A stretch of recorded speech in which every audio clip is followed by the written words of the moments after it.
مسلمانوں کی قوت کو، ان کی طاقت اور ان کی وحدت کو کمزور کرنے کے لیے میر جعفر اور میر صادق جیسے لوگوں کو ڈھونڈتے رہے۔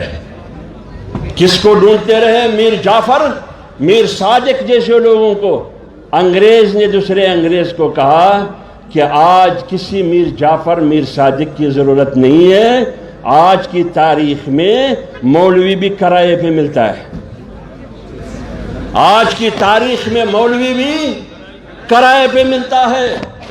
نور الحق قادری جیسے مولوی موجود ہے، طاہر اشرفی جیسے مولوی موجود ہے، مفتی عبدالقوی جیسے مولوی موجود ہے۔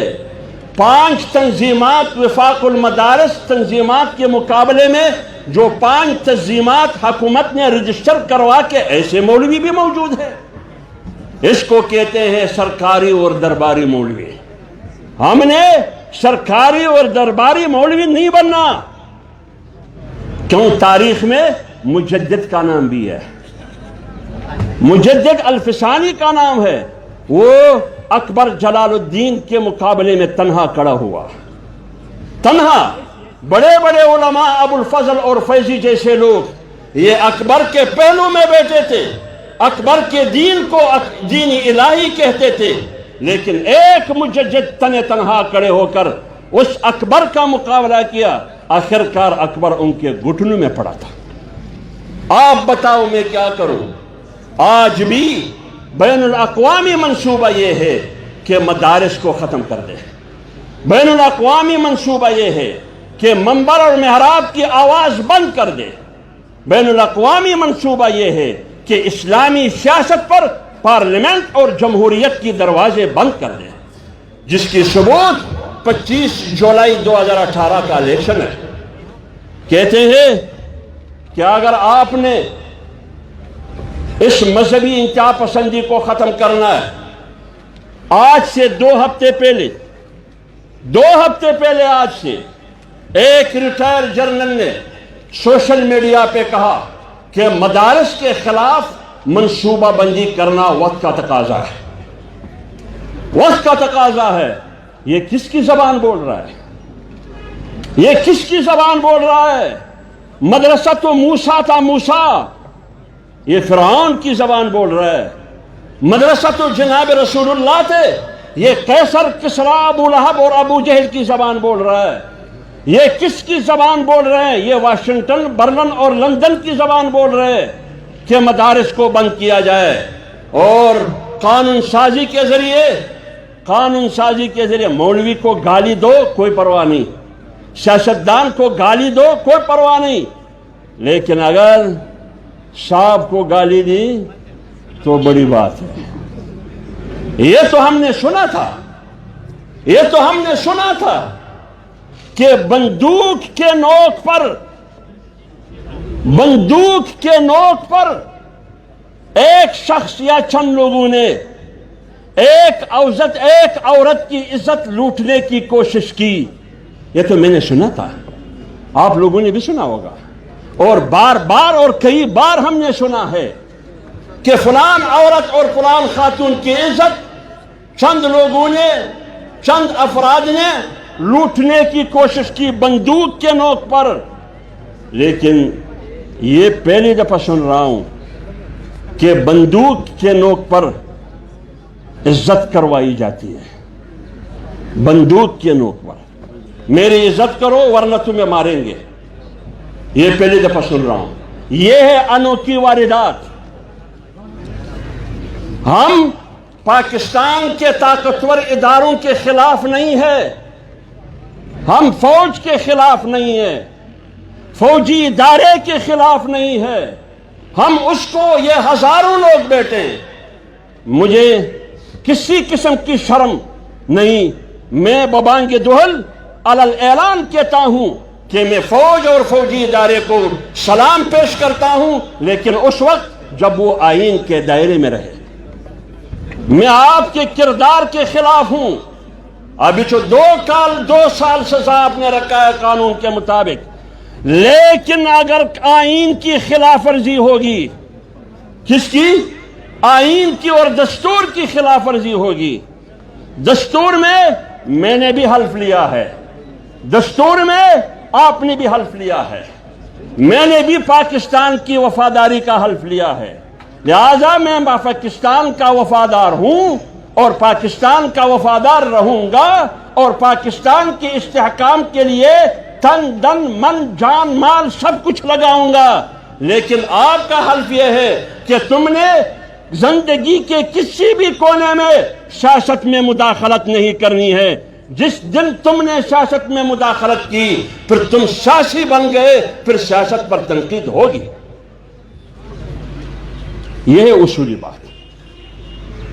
آج قومی اسمبلی میں مدارس اور مساجد کے خلاف قانون سازی ہوئی ہے، آپ کی منبر اور محراب کی آزادی سلب کی گئی ہے۔ اب آپ بتائیے، اس تفصیل میں نہیں جاؤں گا، کیا قانون سازی ہوئی، کیا آزادی سلب کی گئی، کیا خود مختاری، لیکن اتنا میں کہوں گا کہ آپ کے تین چیزیں ہیں ریاست کو مضبوط کرنے کے لیے۔ ایک ہے نظریہ، ایک ہے خطہ اور جغرافیہ، اور ایک ہے معیشت۔ یہ تین چیزیں بنیادی ستون ہیں ملک کو مستحکم کرنے کے لیے۔ میں یہ کہتا ہوں کہ میں پاکستان کو اس وقت مستحکم دیکھنا چاہتا ہوں جب نظریہ مضبوط ہو، جس نظریے کی بنیاد پر پاکستان وجود میں آیا وہ نظریہ عملاً نافذ ہو، اور یہ آئین کا تقاضا ہے، آئین کا تقاضا ہے، آئین کا تقاضا ہے۔ میں آئین کے تقاضے کے مطابق مطالبہ کرتا ہوں، پاکستان ڈیموکریٹک مومنٹ کی پلیٹ فارم سے مولانا فضل الرحمان صاحب کی قیادت میں جب میں آئین کی بالادستی کی بات کرتا ہوں تو اس کا معنی یہ ہے کہ پاکستان میں حاکمیت اعلیٰ اللہ تعالیٰ کی ہوگی، کیونکہ آئین کہتا ہے جو لوگ عملاً یا زبان کے ذریعے انکار کرتے ہیں اس کو ہم باغی کہتے ہیں۔ لہذا میں وفادار ہوں آئین کا، جو انکار کرتے ہیں وہ باغی ہے۔ وہ فیصلہ قوم نے کرنا ہے کہ رکاوٹ کون ہے۔ ہم کہتے ہیں کہ آئین کی بالادستی ہو۔ آئین کی بالادستی میں یہ ہے کہ قرآن اور سنت کے خلاف کوئی قانون سازی نہیں ہوگی، تو آئین کی بالادستی یہ میرا موٹو ہے، یہ میرا ہدف ہے، یہ میرا منزل ہے، یہ میرا مقصد ہے، یہ میری ترجیح ہے۔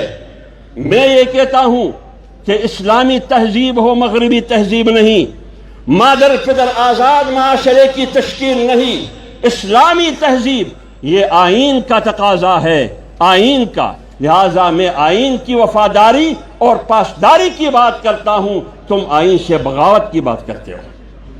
تو یہ ہے نظریہ، اس کے بغیر پاکستان مستحکم نہیں ہو سکتا۔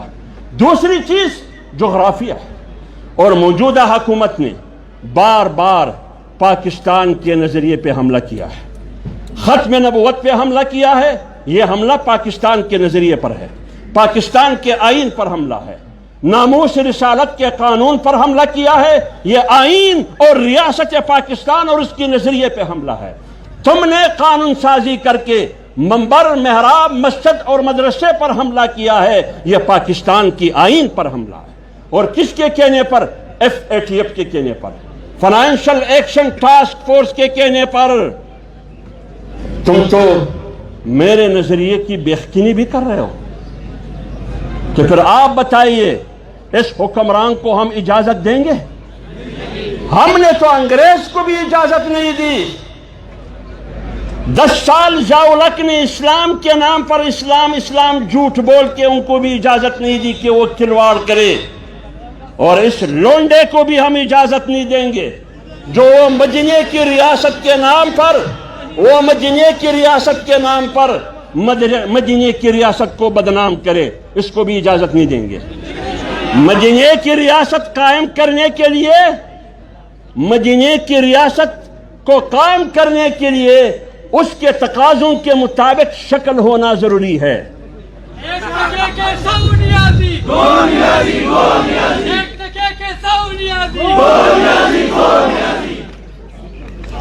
کیا فردوس اشک کا عوان یہ شکل اس کا تقاضا کرتی ہے کہ مدینے کی ریاست؟ شیرین مزاری کی شکل ہے، فواد چودھری کا شکل ہے، اور ان کا جو نام نہاد لونڈا امیر المومنین ہے، اس کی شکل ہے مدینے کی ریاست قائم کرنے کی؟ اس لیے ہم نے ضیاء الحق کا اسلام بھی تسلیم نہیں کیا، ہم نے ضیاء الحق کا اسلام بھی تسلیم نہیں کیا۔ 10 سال اس ڈکٹیٹر کے خلاف ہم سڑکوں پہ رہے، ہماری قیادت جیلوں میں رہے، انہوں نے کوڑے کھائے، ہم نے جنرل ایوب کی آمریت کو سلام نہیں کیا، ہم نے جنرل یحییٰ کی آمریت کو سلام نہیں کیا، ہم نے جنرل ضیاء الحق کی ڈکٹیٹرشپ اور اس کی اسلام کو قبول نہیں کیا، ہم نے جنرل مشرف کی ڈکٹیٹرشپ اور آمریت کو تسلیم نہیں کیا۔ ہم آپ اور آپ کے پشت پر کڑی آپ کی سہولت کاروں کی آمریت کو بھی تسلیم نہیں کرتے۔ انہوں نے بھی محسوس کیا ہے، انہوں نے بھی محسوس کیا ہے کہ گھوڑا تبدیل کرنے کا وقت آ چکا ہے۔ اب آپ لوگ فیصلہ کریں۔ کہتے ہیں کہ یہ، میں نہیں کہتا، کہتے ہیں کہ یہ پہلی اسمبلی ہے جو ڈیزل کے بغیر چلتا ہے۔ کہا یا نہیں کہا؟ یہ لان تان، یہ توہین کس کی کرتے ہیں؟ لیکن میں کہتا ہوں یہ پہلی اسمبلی ہے جو گاس کے ذریعے چلتی ہے۔ لہذا یہ گدوں کی اسمبلی ہے، گدوں کی حکومت ہے، جو حکومت میں اور گدے کے لیے گاس کی ضرورت ہے، ڈیزل کی ضرورت نہیں ہے۔ اس لیے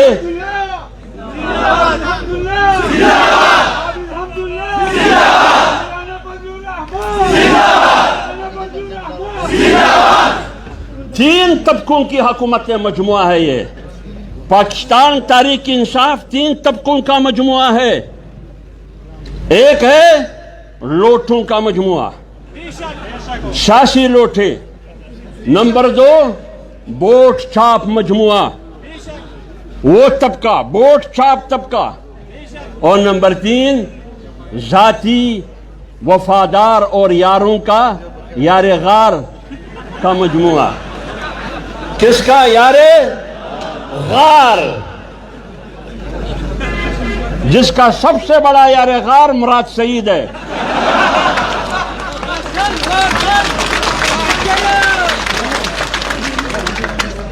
آپ کے خیال میں یہ علماء، یہ وہ طبقہ ہے، یہ وہ طبقہ ہے نہ جیل سے گھبراتے ہیں، نہ پھانسی سے گھبراتے ہیں، نہ آپ کے پھانسی گھاٹ سے گھبراتے ہیں، نہ یہ لالچ میں آتے ہیں۔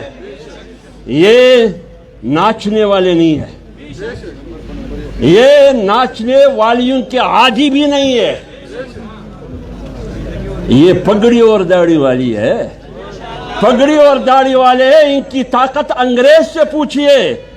شیخ الہند کی تاریخ بھی آج یورپ میں پڑا ہے، شیخ الہند کی تاریخ، وہ تاریخ پڑھو، یہ اس کی اولاد ہے۔ آپ تاریخ پڑھو، فرعون کی، یہ موسیٰ کی اولاد ہے۔ آپ تاریخ پڑھو، یہ جناب رسول اللہ کی اولاد ہے۔ آپ تاریخ پڑھو، یہ نانوتوی کی اولاد ہے۔ آپ تاریخ پڑھو، یہ مفتی محمود کی اولاد ہے۔ آپ تاریخ پڑھو، یہ جمعیت علماء اسلام کے جانثار اور وہ لوگ ہیں جو زندگی سے زیادہ ترجیح موت کو دیتے ہیں۔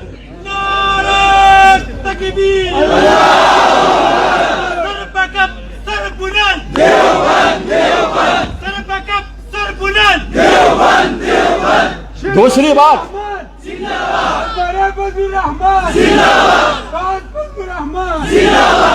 بات سنیے، نظریے کے حوالے سے ان کی کرتوت آپ کے سامنے ہے۔ جب مدرسہ بھی نشانے پر، مسجد بھی نشانے پر، ختم نبوت کا قانون بھی نشانے پر، ناموس رسالت کا قانون بھی نشانے پر، شاعر اسلام بھی نشانے پر، کس کے کہنے پر؟ فیٹپ کے کہنے پر، مغربی اداروں کے کہنے پر۔ ہم نے انگریز کی غلامی نہیں کی، اس فیٹپ کی غلامی ہم نہیں کریں گے۔ دوسری چیز جغرافیہ ہے۔ مجھے بتاؤ، غور سے سنیے، کیا مقبوضہ کشمیر کی آزادی کے بغیر پاکستان مکمل ہے یا غیر مکمل ہے؟ غیر مکمل ہے۔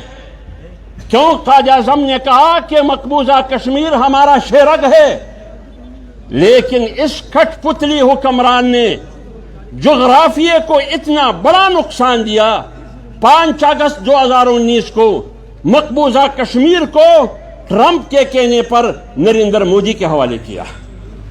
یہ جغرافیے کا بھی دشمن ہے۔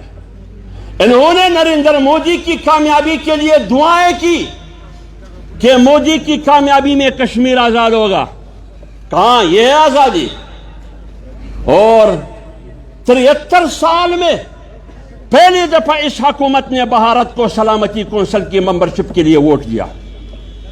73 سال میں تم نے کیوں انڈیا کو ووٹ دیا UN سیکورٹی کونسل میں ممبرشپ کے لیے؟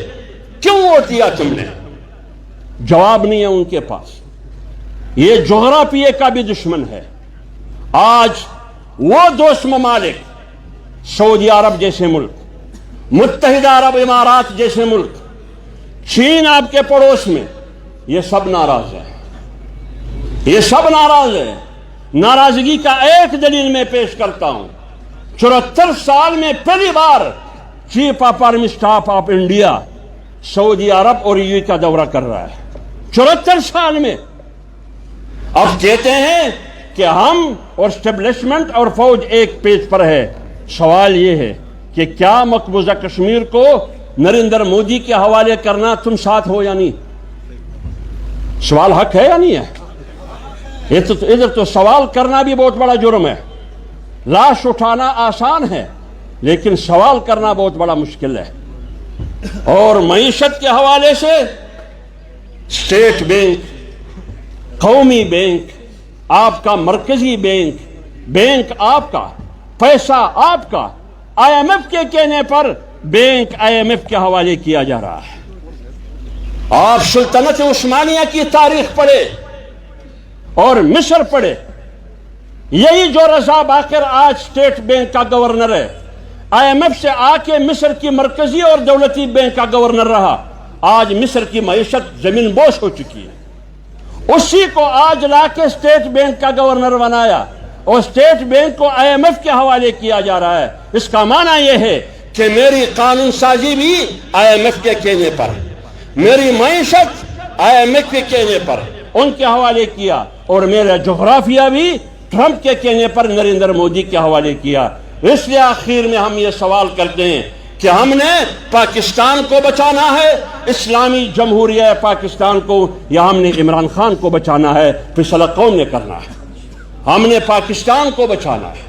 یہ پاکستان کی بچانے کی جنگ ہے، یہ اسلامی جمہوریہ پاکستان کی استحکام کی جنگ ہے، ان کی معاشی بحالی کی جنگ ہے، آئین کی بالادستی کی جنگ ہے، جمہوریت کی جنگ ہے، پارلیمنٹ کی بالادستی کی جنگ ہے، قانون کی حکمرانی کی جنگ ہے۔ اور یہ جنگ مولانا فضل الرحمان صاحب پاکستان ڈیموکریٹک موومنٹ کی قیادت کرتے ہوئے وہ میدان میں ہیں، وہ لڑ رہے ہیں۔ 1-2 پارٹیاں آگے پیچھے ہو رہی ہے کہ ہم نے حصہ نہیں بننا ہے، ہم نے حصہ نہیں بننا ہے۔ جس نے حصہ بننا ہے وہ بنے، جس نے حصہ نہیں بننا ہے اس کو الوداع، خدا حافظ۔ جو بچے وہ میدان پر کھڑے ہو کے اس رجیم کا مقابلہ کریں گے۔ وما علینا الا البلاغ۔